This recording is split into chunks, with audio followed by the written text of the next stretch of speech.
Many WordPress sellers give up on dealing with credit card disputes entirely, thinking that their chances of winning them are too slim and decided it's not worth their valuable time.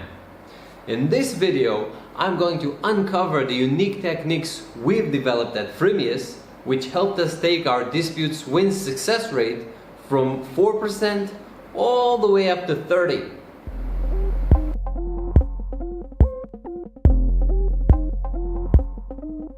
According to a poll among members of the Selling WordPress Products Facebook group, most of the WordPress product sellers say that their success rate of winning credit card disputes is lower than 5%. Others admitted that they ignore credit card disputes altogether. According to the data provided by sellers, the methods we've developed are performing extremely well and much better than the average. So let's dive in and explore them. Actually, just before we dive in, why should you even care about disputes as a WordPress product seller? That's actually an easy one. It's because they're inevitable if you sell products online. Based on ChargeBee's credit cards processing stats, 6 out of 10 customers admit that they're unaware of a store's return policy at the time of purchase, and 8 out of 10 customers admit to filing a chargeback out of pure convenience. The sad truth is that even if, as an online store owner, you strictly follow all the regulations and only charge customers when they actually buy your product or when there's a subscription renewal, you're still highly likely to lose a credit card dispute when one is filed against you. The reason for that is that dispute triggers the bank or credit card company to immediately refund the payment, which will be deducted from your business's balance without questioning the customer. And you'll have a limited time frame for submitting evidence to prove that you're not guilty. So basically, the burden of proof is on you. As a customer, that's exactly what we expect from our credit card company. But as a business owner, that sucks. But it doesn't mean you can't win.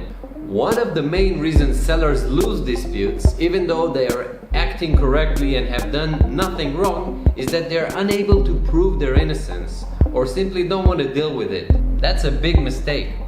Your payment gateway providers, your bank, and the credit card companies are all keeping statistical records on the percentage of your business's disputed payments and the number of losses versus wins. So if you ignore a dispute, not only will you automatically lose it, but it also tells the bank that you agree on the legitimacy of that dispute, practically admitting that you've done something bad as a business. Those negative points add up and increase the risk of your business getting banned by banks, credit card companies, or in extreme cases, shutting down your payment gateway's account. And if you think I'm exaggerating, just Google for sellers who've been using PayPal and Stripe and suddenly got their accounts closed. So even if you think you're going to lose a dispute, it's still important to submit your counter evidence to show all the relevant entities that from your end, you did everything by the book and that you're not running a funny business. As for the possible dispute types you may have to deal with as a seller, well, there's a whole list of them, so we won't go into a detailed review, but let's just say that if you apply the techniques I'm about to share with you, which we've applied successfully at Freemius, you should be well equipped to straighten your evidence submission and substantially increase the chances of winning those credit card disputes. So let's see what you can do. The first thing you need to make sure is that you employ a crystal clear checkout. Avoid any surprises or hidden footnotes and make sure that the terms of refund, subscription renewals, amount to be charged, taxes, trial periods, money back guarantees, etc. are all crystal clear and stated. As an example, here's what we show on the Freemius checkout when a user is about to subscribe to an annual plan. The clearer the checkout is, the lower the chances are for a potential dispute. In case of a real dispute, you're also likely to be requested to show a screenshot of those terms and how they're presented to the customer as part of the counter evidence submission process. The second thing you should be doing is to prevent fraud by simply verifying your customer's zip code during purchase. Businesses reported that the most effective fraud prevention technique is address verification. Now, you don't really have to validate the whole address. Simply validating the zip code associated with the customer's card will do. If you're using a payment gateway like Stripe, it comes with a really great machine learning based fraud detection mechanism called Radar. If you force the zip code validation, you can include it as part of the evidence you submit, which will significantly increase your chances of winning fraud-related disputes in which customers claim they didn't use the card. Number 3 is to only share your WordPress products download link via email and not directly after the checkout. Why? Because if they download the paid product, you can be certain that they are in fact receiving your emails, which is a very strong evidence for most credit card dispute types. The downside here is that the customer may not receive an email from you for different reasons, like a typo in the address or other deliverability issues. This can be easily addressed by including your technical support email address in a prominent spot they cannot miss. Customers contact support in case they need to.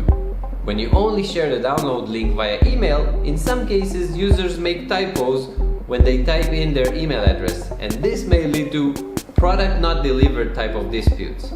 An easy workaround we've come up with that both validates their email addresses and doesn't add another input field which badly affects the checkout form's conversion rate is to only show that additional email validation field after the customer had entered their email and first name.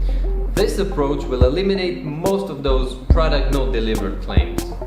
Moving on to the next technique that helps us tackle those product not delivered claims is a very important but simple one.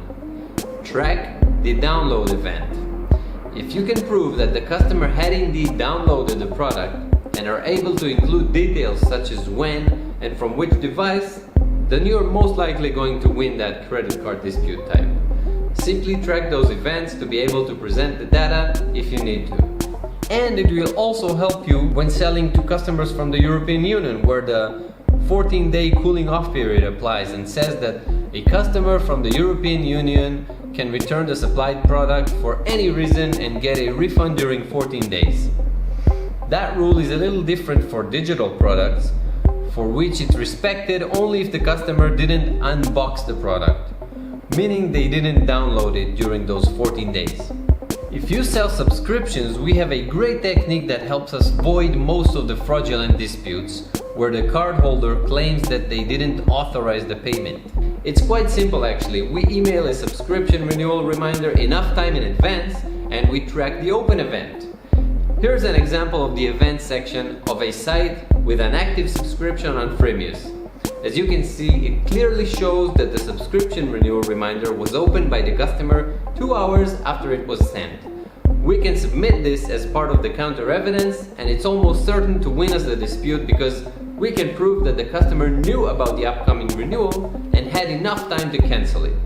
Another crucial piece of data which can tremendously help you win disputes and that you should be collecting is the IP address of the customer during purchase. The IP address is de facto the shipping tracking code of digital goods in the e-commerce world.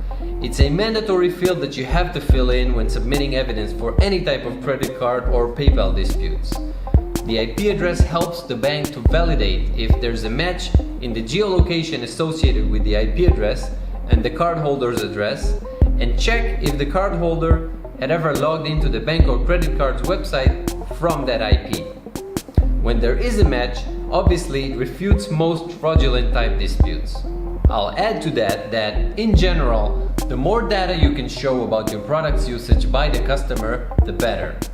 Things like the URL of the WordPress installation that's using your premium theme or plugin, what's the WordPress or PHP version running on that site, etc. All these data points make your evidence stronger, which makes it harder for the credit card representative that's reviewing the data to deny it. For example, if you can show an event log of your customer performing a product version update, it will completely refute their possible claim of not using the product anymore.